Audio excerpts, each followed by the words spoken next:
রেস্টুরেন্টে গিয়ে আমি কি এমন কাণ্ড ঘটালাম যার জন্য প্রীতম খুব রেগে গেল আর বলল কোনোদিন তোমাকে আর রেস্টুরেন্টে নিয়ে আসবো না। তো ভিডিওটা পুরোটা দেখো, তাহলেই বুঝতে পারবে। তো আজকের দিনটা ছিল আমাদের অ্যানিভার্সারির দিন। তো যাই হোক, সকাল থেকে প্রীতম অফিস গেছিলো। অফিস থেকে বাড়ি ফিরেছে অনেক দেরি হয়ে গেছে, 8টা বেজে গেছিলো। তারপরে আমাদের বলল রেডি হও, আমরা যে একটা রেস্টুরেন্টে খেতে যাব। তো আমি, মিমি আর প্রীতমই এসেছি। যেহেতু আমার মা এখন অসুস্থ, সেজন্য মা আসবে না, আর তার জন্য আমার শ্বশুর শাশুড়িও আসেনি। তো আমরা চলে এসেছি বঙ্গদরবার বলে একটা রেস্টুরেন্টে, এটা আমাদের শ্রীরামপুরে। তো খুব সুন্দর একটা সবুজ কালারের কার্পেট পাতা আছে, তার মধ্যে দিয়ে হেঁটে চলে এলাম। তো এবার লিফটে করে আমরা উঠে যাব একদম টপ ফ্লোরে, ওখানেই মেন রেস্টুরেন্টটা। তো এখানে দেওয়া আছে যে এখানে থালি স্টার্টিং করা হয়েছে, ভেজ থালি, নন ভেজ থালি সব কিছু। তো সেটা একবার দেখে নিলাম। আমরা রাত্রিবেলা যেহেতু এসেছি, কোনো রকম থালি খাবো না। তো যাই হোক, এখন লিফটে উঠে গেছি। লিফটটা তো যেদিকে তাকাচ্ছি সেদিকটাই আমাকে দেখা যাচ্ছে পুরো কাঁচের টাইপের, খুবই ভালো লাগলো। তো দেখো, আমরা ঢুকেই দেখতে পেলাম ফার্স্টে জগন্নাথ দেবের দর্শন করে তারপর দেখলাম রিসেপশনে কোনো রকম লোক ছিল না, কারণ যেহেতু 9:30 10টা বেজে গেছিলো সেজন্য। তো মিমি এসেই ফার্স্টে সোফাতে বসে পড়েছে। আমি বলছি চল ভেতরে, এবার তো খাবার অর্ডার দিতে হবে, না হলে রেস্টুরেন্ট বন্ধ করে সবাই চলে যাবে। তো যাই হোক, প্রীতম তো এমনিই রেগে গেছে, যেহেতু মানে অনেকটা দেরি করে ফেলেছি। তো প্রীতম এসেই খাবার অর্ডার দিচ্ছিল, আর আমি সেই ফাঁকে তোমাদের সাথে একটু শেয়ার করে নিলাম। দেখো, রেস্টুরেন্টে একটাও লোক নেই, শুধু আমরাই এসেছি।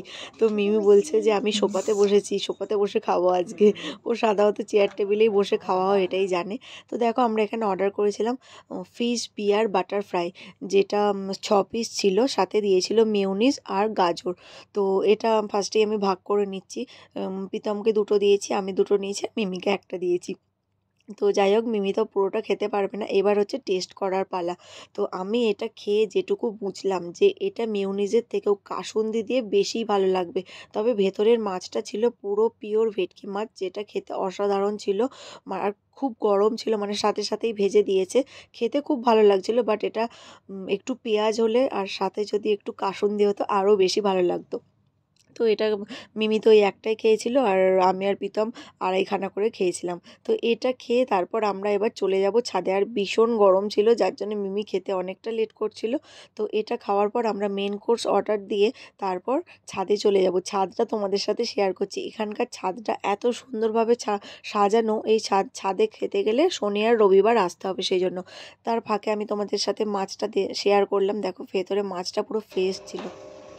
তো যাই হোক, ওনারা বললো যে আপনারা 15-20 মিনিটের জন্য ওপর থেকে ঘুরে আসতে পারেন, ফটো টটো তুলে আসতে পারেন, আমরা ততক্ষণে আপনাদের মেন কোর্সটা রেডি করছি। তো ওনারা বললো দেখে আমরা তারপর গেলাম ওপরে। তো দেখো, উঠেই ফার্স্টে কি সুন্দর একটা 2টো ঘোড়া ছিল পেন্টিং, যাই হোক সেটা দেখে তারপর চলে গেলাম। তো ছাদে তো কেউই ছিল না, পুরো ফাঁকা, কিন্তু জায়গাটা এত ভালো লাগছিল না, ঠান্ডা ঠান্ডা হাওয়া দিচ্ছিল। এখানে বসে খেতে পারলে আরও বেশি ভালো লাগতো এসির থেকে, কিন্তু কিছু করার নেই, আজকে যেহেতু শনিবার রবিবার নয়, তার জন্য। দেখো, এখানটা আমি আগেও এসেছিলাম অনেক দিন আগে একবার, আর আবার এই এলাম। তো এইটাতে বসার পরে মিমি আমাকে সমানে ঠেলা দিচ্ছে, বলছে তুমি নামো, আমি চাপবো, না হলে আমি তোমাকে ফেলে দেবো। আমি বলছি ওকে যে ওদিকে যা। তো প্রীতম তো প্রচণ্ড রেগে গেছে যে ছিঁড়ে গেলে কিংবা ভেঙে গেলে ক্ষতিপূরণ দিতে হবে, সেই জন্য। তো যাই হোক, মিমি যাই হোক এটাতে চেপে তো খুবই মজা পেয়েছে। ও বলছে আমাকে অনেক রকমভাবে ফটো তুলে দাও, আর আমি ওকে ওইভাবে ঠেলে দিয়েছি বলে আবারও রেগে গেছিলো। তো প্রীতম আবার ওকে থামাতে এসছে, সেই জন্য। তো এভাবেই আমাদের মা মেয়ের মধ্যে চলতে থাকে। তো দেখো, তারপরে আমরা মশলা কুলচা অর্ডার করেছিলাম আর হান্ডি মটন অর্ডার করেছিলাম। তো মশলা কুলচা 2টো অর্ডার করেছিলাম, আর হান্ডি মটন 1 প্লেটই অর্ডার করেছি, যেখানে 6 পিস মটন ছিল।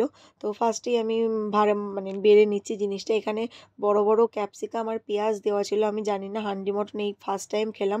তোমরা যা খেয়ে থাকলে বলো তো যে এরকমই হয় নাকি। তো আমার তো খেয়ে বেশ ভালো লেগেছে, তবে আমার মনে হয় এটা রুমালি রুটি কিংবা এমনি নর্মাল নানের সাথে বেশি ভালো লাগতো। মশলা কুলচার সাথে একটু বেশি স্পাইসি হয়ে গেছে ব্যাপারটা, কিন্তু খেতে বেশ ভালোই লাগছিল। আর মিমি তো বেশি খেতে পারেনি, ও যেহেতু এসে ওই একটা ফিশ বাটার ফ্রাই খেয়েছে, তার জন্য ও একটুখানি খেয়ে বললো যে খাবো না, আর ওর ঝালও লাগছিল। তো যাই হোক, তারপরে আমি প্রীতমকে বললাম আর ভিডিও করতে হবে না, এবার তুমি খাও, কারণ ও রেগে যাচ্ছিলো, ওর খাবারগুলো ঠান্ডা হয়ে যাচ্ছিলো ওই জন্য। তো যেটা বলছিলাম, আমাদের কেন নিয়ে আসবে না বলেছে, আমি ওই এক পিস খেয়েছি, আর বাদ বাকিটা প্রীতম খেয়ে, প্রীতমের তো খুবই কষ্ট হয়ে গেছে, দেখে বুঝতেই পারলে। ও জানেও না যে আমি ওর ওই ভিডিওটা করেছি।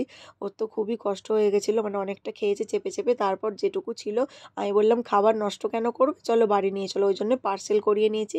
আমাদের বলেই দিয়েছে যে আর কোনো দিন নিয়ে আসবে না, এবার কোনো কিছু অকেশন হলে তুমি বাড়িতেই বসে খাবার খাবে, কারণ রেস্টুরেন্টে এসে যখন তুমি খেতে পারো না, খাবার প্যাক করিয়ে নিয়ে যাও, তাহলে আর কোনো দিনই নিয়ে আসবে না। তো কী আর বলবো, দুঃখের বিষয়। হয়তো এটাই আমার লাস্ট রেস্টুরেন্টে আসা। আর ওদের একটা মকটেল কাউন্টার ছিল, তোমাদের সেটাও দেখিয়ে দিলাম। আর চলো এবার বাড়ি যাওয়ার পালা। খুবই বকাঝকা করেছে, এবার দুঃখের সঙ্গে বাড়ি চলে যাচ্ছি। ভিডিওটি ভালো লাগলে অবশ্যই লাইক করো, কমেন্ট করে জানিও, আর আমাদের এইভাবেই ভালোবেসো।